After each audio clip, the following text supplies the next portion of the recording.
I'm now going to welcome everyone back. This is Sarah Purinton speaking again, and we hope you've been enjoying MAP-Penn's conference on the philosophy of disability and illness, and welcome to anyone just joining us. At this time, we're pleased to introduce our second keynote speaker, Joseph Stramondo, Associate Professor of Philosophy at San Diego State University. Joe's talk will be about 45 minutes, and then followed by a 5-minute break, and then Q&A afterwards. His talk is entitled The Ethics of Passing and Disability Disclosure in Professional Philosophy. Take it away, Dr. Stramondo. Thank you for the introduction. I'm so excited to be here. Thank you for inviting me. This is a really cool conference, and I wish I had been able to attend more of it with such a cool set of speakers. And so I'm very honored to be amongst them. I am going to share my screen because I do use some quotes and things from other scholars. And so, I just shared the wrong screen. Hold on, sorry. Okay, let me try that again. Share screen. There we go. That looks more like my presentation. Okay, now let me get the slideshow going.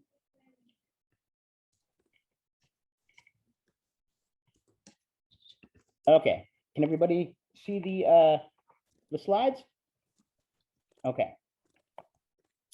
So, basically, this talk sort of originated with some of my experiences transitioning to Zoom with my own teaching, because I have a very apparent, visible, so to speak, disability, because I have dwarfism and I also use a power chair. And so transitioning to Zoom, my disability is less apparent, we'll say, because you just sort of see me from the shoulders up. And so I started thinking about passing privilege more and sort of what that means pedagogically, but also what it means politically for someone working in professional philosophy. And so I started thinking, some of you might be already sort of in the know about a lecture that was given a few years ago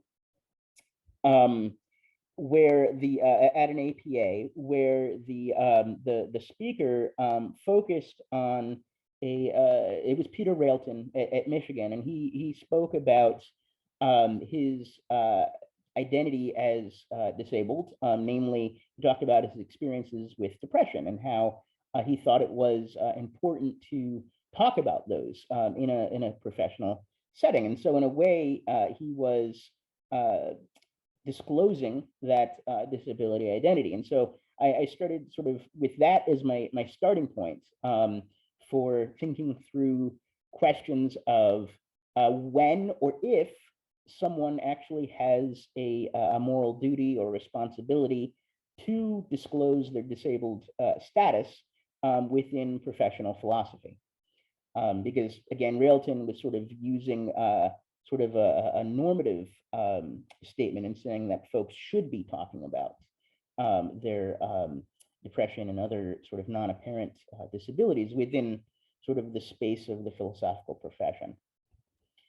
So to start us off, you know, as philosophers do, I'm going to talk a bit about our basic terms and give some general definitions before we plumb them a bit. So Daniel Silverman has a cool paper, I think it was published in Ergo, called Passing as Privileged. And he offers the following definition of what passing is.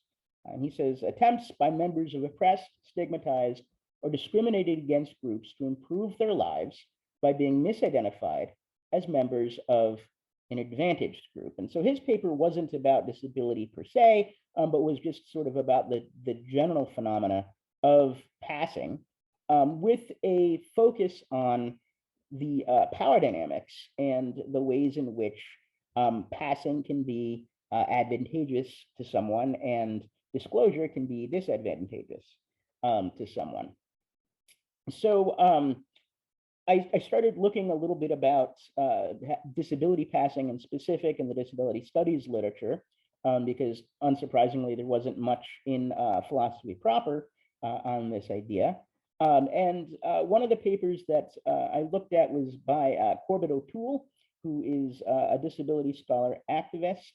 And she made a case for why disability studies scholars ought to disclose their disabilities and sort of identify themselves as such in the space of disability studies scholarship specifically, to sort of position themselves, okay? And so just a quote from her to sort of talk about this idea. My previous work in the disability rights movement taught me the importance of positioning oneself in relation to the lived disability experience, that ableism created different experiences for people with different disabilities, different levels of severity, for people in different close relationships to disabled people. And so here she's really making the case that disability disclosure is important to the scholarship itself, because of the way in which the person who is producing the scholarship is positioned. And that should be sort of information that those on the receiving end of the arguments and ideas should be sort of in possession of. So another idea, another basic concept that I want to quickly go over, because I think it's really powerful, is the idea of uncovering, which is similar to the idea of passing, but not synonymous. And I think in some ways it's more useful to my project. And so I'm actually, I talk about passing in the description of the talk and in the title of the talk, but really what I'm going to be mostly focusing on is this idea of uncovering. So uncovering is a matter of emphasis. And so when you uncover yourself as holding a particular kind of identity, that is the decision to emphasize, remind others about, or openly acknowledge impairment in social settings. And I don't think it necessarily needs to be impairment. I think that this could extend to a lot of other identities. But in particular, Evans here was talking about uncovering a disability identity in discourse in some way, rather than disclosure. And so the interesting thing about uncovering is that it's a process. So disclosure, in contrast, is usually seen as sort of a moment in time where you reveal yourself as holding an identity that otherwise might not be apparent to others in the social space. Whereas uncovering isn't sort of a moment in time where you just sort of reveal some information to others and then move on, but rather it's a process where you emphasize and then re-emphasize your identity across time. And so there are, going back to Silverman again, there are a number of distinctions within the idea of passing that I think deserve some attention. There's this idea of active passing, which is when you deliberately do something to try to lead others to believe that you are a member of an advantaged group rather than a disadvantaged group. And then there's passing that is more passive. And so what Silverman means here is that you just don't correct people when they presume that you are a member of the advantaged group rather than the disadvantaged group, right? There's this default assumption of normalcy that most people sort of hold when they encounter someone else, unless there is some kind of indicator that is, that you are in some sense atypical. And so passive passing is when you just sort of allow people to continue on with that default assumption without correcting them. And so this is passing doesn't need to be really dramatic or morally loaded. There are ways that people pass as privileged or as a member of a advantaged rather than a disadvantaged group every day in sort of very simplistic and kind of just non-morally loaded ways or less morally loaded ways, I guess. And so Silverman talks about passing as a sports fan, right? Going to a Super Bowl party to socialize and not telling everybody that you actually hate football, right? Just to sort of be able to, partake in the social atmosphere there. And so, as a consumer of alcohol, right? Maybe get a drink and just sort of nurse it all night, even though you're not really a drinker. It's just sort of easier, right? A Christian rather than an atheist or an agnostic. There's plenty of ways that people actively and passively do this, right? And he also points out something interesting about whether or not something counts as passing is deeply contextual, right? Because of this idea of advantage or disadvantage, which is deeply contextual, right? And so there are plenty of contexts in which the opposite will be true, right? Where it won't be an advantage to pass as a sports fan, right? Professional philosophy is one of those, right? It's not fashionable to like team sports within a professional philosophy, or at least it's certainly not fashionable to like some team sports in professional philosophy, right? So, oh my goodness, if you are a football fan and of American football, that's just something to be ashamed of and to hide. Whereas in the larger culture, that might be something that you want to pass as if you're not, right? And so you see how this idea of advantage and disadvantage is so contextual. So another distinction that I think is important to raise is a moral one, and that is the distinction between passing and collaborating, okay? And so I want to suggest that passing is importantly distinct from collaborating, because when you pass, what you're doing is you're avoiding any kind of harm or unfair disadvantage that might be sort of, hoisted onto your identity as an oppressed person or a member of an oppressed group. Whereas someone who is collaborating is also trying to secure advantage, but it's not a matter of or a sort of morally understandable activity, right? Because by securing your own advantage, you're doing so by somehow supporting, maintaining, or advancing the oppression of other members of your group, right? And so one need not pass in order to collaborate, right? You can be a collaborator with an oppressive group while being perfectly identifiable as a member of the oppressed group, right? You can work alongside and gain disadvantage for yourself by being sort of one of the good disabled people or something, right? Doing things to secure advantage for yourself that are going to harm others that are in your same oppressed group, right? And so a person who collaborates may or may not also pass, and a person who passes may or may not collaborate, right? There are ways to pass and protect yourself from unfair harm or disadvantage while also challenging the oppressive structures that harm your group as a whole, okay? And so just passing isn't enough to say that someone is collaborating according to this sort of model of things.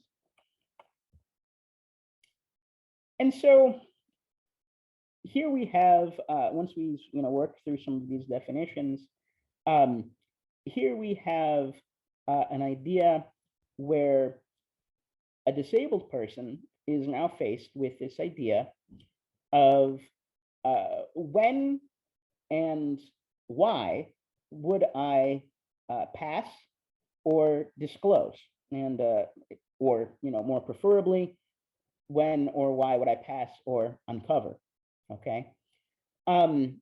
Certainly, there are all sorts of ways and reasons why someone might want to de-emphasize or emphasize their disability in different contexts for different reasons. And so this is the question of whether or not to uncover. Now, one of the advantages of using the concept of uncovering rather than disclosure is that it's a process that can be done by someone with either an apparent or a so-called invisible disability. Because remember, it's a question of emphasis, of sort of bringing that identity and knowledge of that identity into the foreground of your social interactions, rather than allowing it to sort of remain in the background. And so my disability is very apparent when teaching in person, like I had mentioned at the beginning of the talk. But nevertheless, I will explicitly recognize it in the classroom fairly often, especially when pedagogy warrants it, because this re-recognition or this uncovering changes the dynamic of the conversation, even as someone who is very visibly disabled, okay, by sort of taking the first person identity of being disabled and bringing it into the foreground. So it's something that certainly can be done by somebody even with an apparent disability that changes the dynamic within sort of any kind of social interaction. And so that's sort of, in my mind, one of the reasons why I prefer this idea of disclosure, of uncovering over disclosure, okay? Next, the other reason why I think it's important to think in terms of uncovering rather than disclosure is because of certain challenges that have been leveled against the very idea of invisible disability. So Cal Montgomery is a really interesting person that you should all go follow on social media. He has a very powerful presence on Twitter and on Facebook. And little known fact about Cal is that he actually is a recovering philosopher. He was a PhD student. I think, I can't remember where he did his undergrad and where he did his grad work, but he got to ABD at either BU or at UT Austin, and I can't remember which one he did the undergrad at. But he's a trans disabled man that has autism and also uses a power wheelchair. And he sort of is familiar with sort of the philosophical methods and so on. And so I find his blogs and so on to be very, very interesting and rich and something to pay attention to. But one of the things that he talks about sometimes is this idea of invisible disability and how he thinks that this is really a not only a false distinction or false dichotomy, but in fact a politically dubious one and a harmful one. And the reason is I'll just quote from him directly here: dismissing that which is unfamiliar to us as invisible and suggesting that it cannot be discerned rather than we have not learned to discern it is another way of throwing the responsibility for social justice back on the individual who carries the burden of injustice. And so I think what he's getting at here is by presuming normalcy and not sort of discerning the ways in which someone can be identifiable as having a disability, even if it's so-called an invisible disability, you're putting the responsibility on that person to maintain their sort of passing non-identity of disability, right? And so you put the burden on them of disclosure or emphasis. And so the idea here is that by thinking about things in terms of in terms of emphasis rather than disclosure, I think it sort of lessens some of that burden on folks with invisible disabilities because it starts to break down that dichotomy between visible and invisible disability. So there are some common reasons to pass. This is going back to the Silverman again. He talks about self-protection from oppressive harm, access to advantages and privileges that should not have been denied in the first place, and the opportunity to resist systemic oppression without as much retaliation. And so he is, in that paper, sort of offering these as legitimate reasons to pass, as reasons why we might think someone is doing the right thing when they pass. And, this is sort of a morally unproblematic set of reasons to pass. And I think that they are all sort of relatively uncontroversial, depending on the context. And so we'll just sort of keep going here. So there are also some common reasons to disclose or uncover, in my preferred terminology, that Silverman talks about. One is to avoid deception, which one might think is intrinsically wrong for the Kantians among us. Another might be to avoid reinforcing stereotypes, which harms other victims of oppression. And so maybe this is a form of collaboration. So maybe the distinction between passing and collaboration isn't as clear as we thought. And so maybe in order to not collaborate or to be less likely to be collaborating, we ought to deny passing privilege.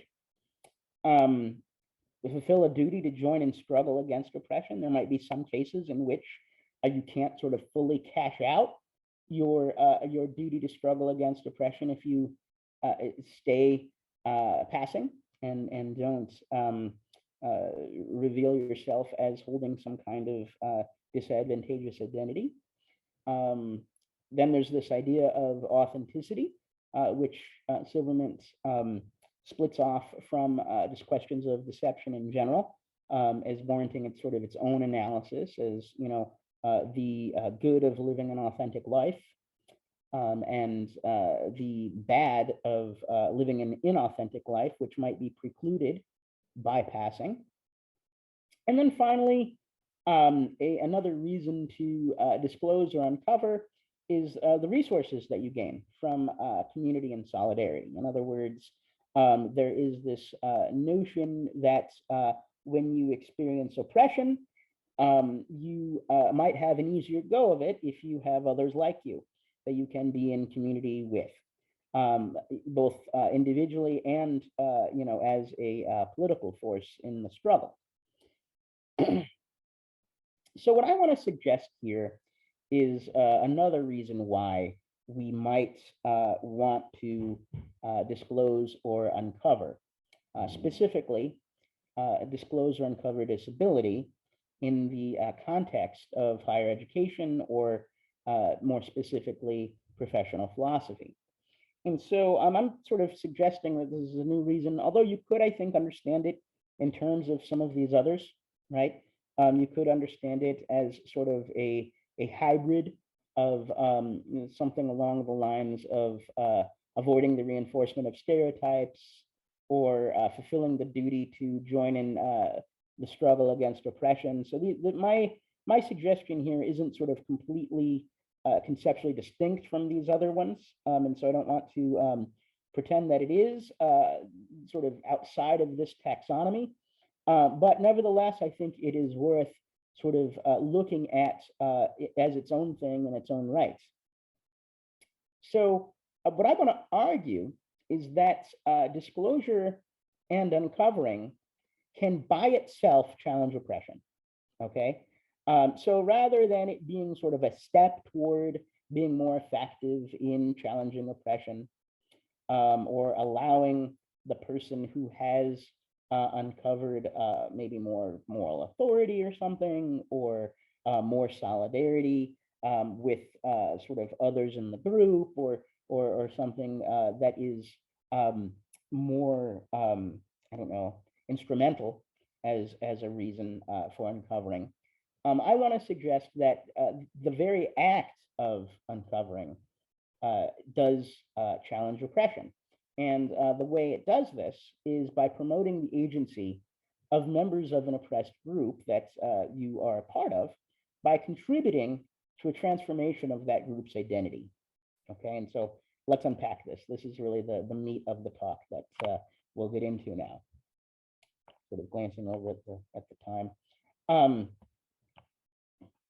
So what I'm interested in talking about here is the ways in which disability identity operates, and the ways in which uncovering one's disability identity can influence how disability identity operates within sort of a particular political sphere. Okay, and so to understand this better, I'm drawing upon the idea of relational narrative identity, right? And so just to quickly work through relational narrative identity, I'm using Hilda Lindemann's model, where she argues that what a narrative identity is sort of a story about who one is that is told both from the first person and the third person, okay? It's told from the first person in terms of the stories that one tells about themselves and what they care about most from their first person perspective, okay? But in order to have a identity that actually takes hold as a kind of limiting factor almost on someone's identity, we also need to have a third person story that is told, right? And so here I'll just quote from Lindemann directly. Equally necessary to our identities is the narrative identity that takes place from the third person perspective. Other people weave the things about us that matter most to them into stories that also constitute our identities. Important is, too, is our membership in various social groups whose identities are themselves narratively constructed. And so the idea here is the story of who I am really lies at the intersection of the stories I tell about myself and those that are told about me and how they match up or not, okay? Because I can tell certain stories about myself all day long, but if they don't match up with those sort of third person narratives, then they're not going to get uptake, right? I could tell, a story about myself as, a wonderful doting father. But if everybody around me sort of sees that I am negligent and that I make my partner, watch the kids while I attend conferences on Zoom on a Saturday, then that identity as a good father isn't going to get uptake, right? And so personal identity lies at this intersection of who we understand ourselves to be and who others, in a sense, allow us to be, okay? And so we need to self-identify in a certain way, but we also need third parties to give us uptake for that self-identification, okay? And so this idea of uptake is where master narratives come into play for Lindemann, okay? Because the way that master narratives operate is they have influence both on the first person and the third person stories. And that influence can constrain someone's identity, okay? And so what a master narrative is, just sort of shorthand, Lindemann defines it as the stories found lying about in our culture that serve as summaries of socially shared understandings, consisting of stock plots and readily recognizable character types. And so they're almost tropes or stereotypes, right? These are all sort of related to what Lindemann here is calling a master narrative. And we can get in the weeds as far as what the conceptual relationships are between stereotypes and tropes and master narratives if you want during Q&A. But I don't think that those fine-grained distinctions are really all that important for my talk. And so I'm just going to just sort of say, this is what a master narrative is for now. The importance of them is that they're necessary for developing an understanding of the world and one's place in it, right? They reduce sort of cognitive load. You can't sort of move through the world without these sorts of master narratives, according to Lindemann, okay?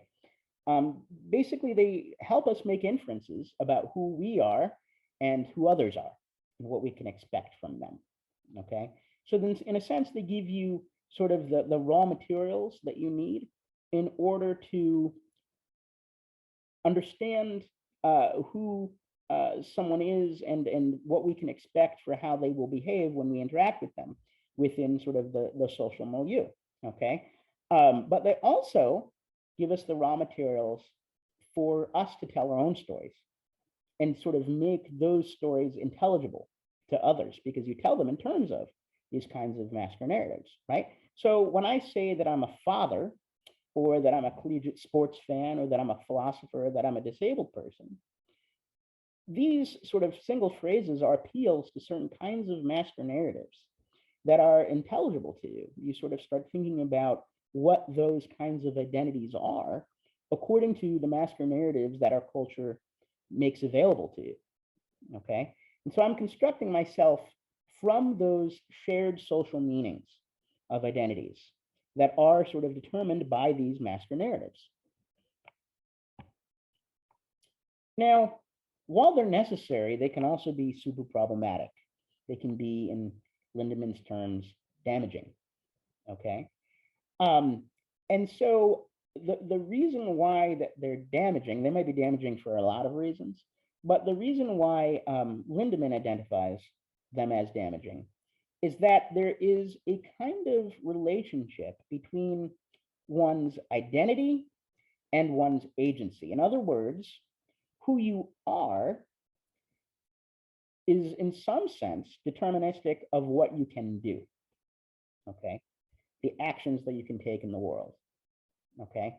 And so a master narrative, while necessary for constructing identity, both from the first and the third person perspective, can also be constrictive to one's identity and therefore to their agency by sort of pigeonholing a person into a specific social function or a specific range of actions that they can take as that kind of person, okay? And so it does this, again, not surprisingly, from both the first and the third person point of view, because those are the levels on which the master narratives are operating within identity construction, right? And so it damages identities and restricts agency on the first person level or layer via the infiltrated consciousness. Sorry, I'm sort of switching my bullet points here, but via the infiltrated consciousness, okay? And so this is when we sort of constrict our own identity and agency because of our understanding of a master narrative that we hold about our own identity, okay? And so this constriction of identity and opportunity can sort of skew someone's self-concept, right? Either at the individual or group level. And so believing that the dominant group's devaluation of them and their worth as that kind of person means that there are roles or activities that they should or should not take up, right? And so if, you know, I don't know, I believe as a disabled person, I don't know, what's a good one, that, you know, I should be happy all the time to try to inspire those around me and sort of be more like, you know, what would Tiny Tim do kind of thing. Then, you know, that's going to infiltrate my consciousness as a master narrative. And it's going to mean that I am going to be more likely to express, you know, a jovial demeanor rather than an angry demeanor when doing philosophy talks and so on, right? And so that might be sort of a constriction of the story I tell about myself, and therefore the range of actions that I might take. Okay. And of course, relatedly, there is this third person perspective of the deprivation of opportunity. So I'll quote from Lindemann directly here: when a powerful social group views members of a less powerful group as unworthy of full moral respect, and in consequence unjustly prevents them from occupying valuable social roles or entering in desirable relationships that are themselves constitutive of identity. And so, in other words, it's this sort of idea of, well, people like you don't do this. And so the social structures that we have are going to sort of presume that people like you don't do this, right? That you aren't that kind of person, right? An example of this in my own experience would be when I first taught my first discussion section in graduate school. I showed up to the room that I was assigned to teach in, and there was it was sort of a stadium style seating with the podium at the bottom of the staircase, where you would enter from the top and then go down into the pit, so to speak, to run the class. And of course, there was no way for a PowerChair user to get down there. And so it was very clear that people like me were not expected to teach at a major university. And so the idea is that this was a form of deprivation of opportunity, because the identity of disabled academic wasn't one that was sort of getting uptake here, okay? And there's lots of examples of this that I'm sure everybody can think of across lots of different kinds of identities, the ways in which we are deprived of holding certain identities and doing certain things by social structures, sometimes in very concrete ways, no pun intended, like the structure of a building. Sometimes we're talking about deprivation of opportunity within the law, and certain things like maybe looking at disability marriage penalties for someone who is wanting to get married but receives Social Security disability benefits, and so on.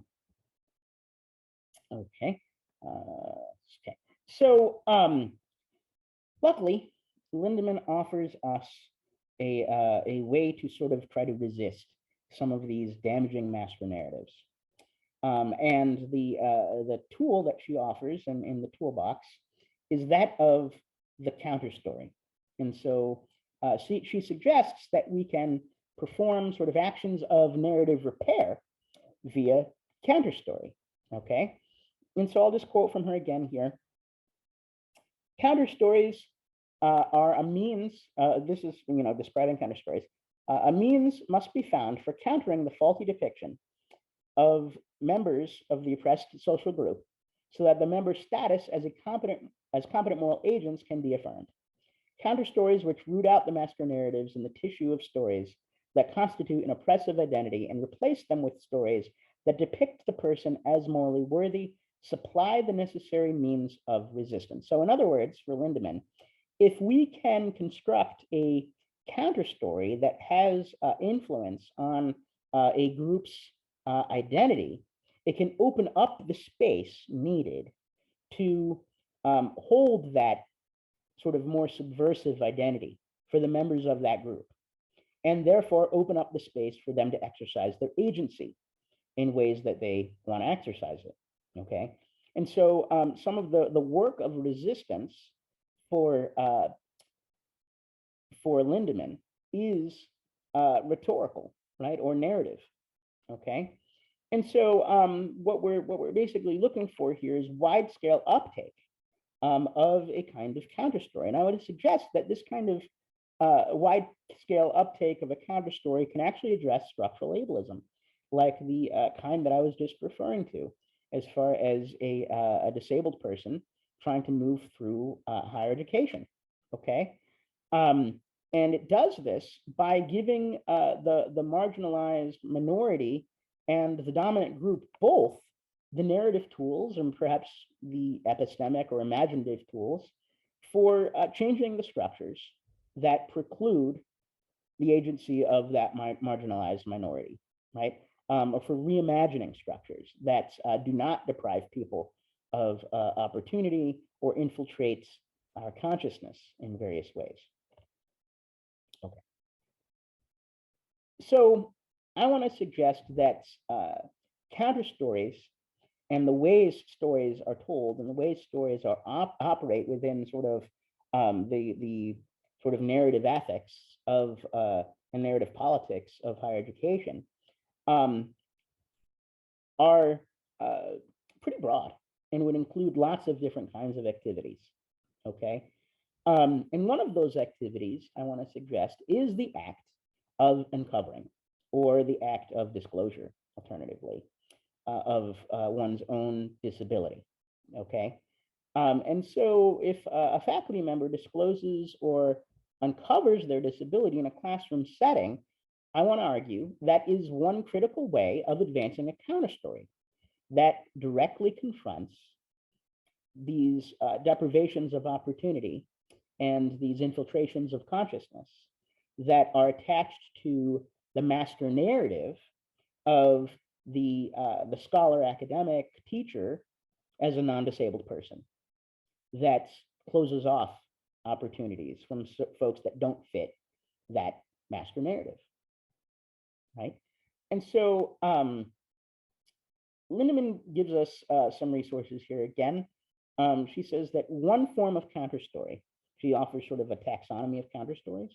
And one of them, and the one I think that's going to come into play here, is when a counterstory exploits the gap between the conduct that it, a master narrative that is, prescribes for a particular class of people and how such people actually behave, right? And so she uses a fun little example. If anybody knows Hilda, now she's emeritus, so you probably don't, but she's really clever sometimes. And so her example here, the patriarchal master narratives that constitute gender identity contain such maxims as a lady never contradicts. In point of fact, however, ladies do sometimes contradict. So there is a lack of fit between prescription and practice that creates an opening into which a counter story can be inserted. And so in other words, if there is this master narrative that sort of determines how people ought, it's normatively loaded and it determines how people ought to act if they fit into this identity. But of course, there are some people that don't act that way, and as a matter of fact. And so if you slip a counter story in there, right, then that opens up space for those people to contradict, to act in a way that doesn't fit with sort of that oppressive master narrative, okay? And so I want to say that disability uncovering is one example of this, okay? Disability uncovering in the classroom gives lie to this master narrative that disabled people are not competent participants in the academic community or able to hold positions of authority in structures of higher ed. And I think that is essentially I'm going to go back a slide. I think that I probably should have another slide in here somewhere, but I think that that is essentially where the moral duty to uncover or disclose one's disability comes from, right? I think that there is sort of, maybe not a moral duty, but at least a moral reason to do this, right? Because it is an act of resistance. It is a way of telling a counter story that removes or challenges these kinds of oppressive master narratives that create sort of deprivations of opportunity and that infiltrate the consciousness of group members, namely disabled people within higher ed, right? However, I think that there are limits to this, right? Some very real limits that need to be sort of recognized and discussed.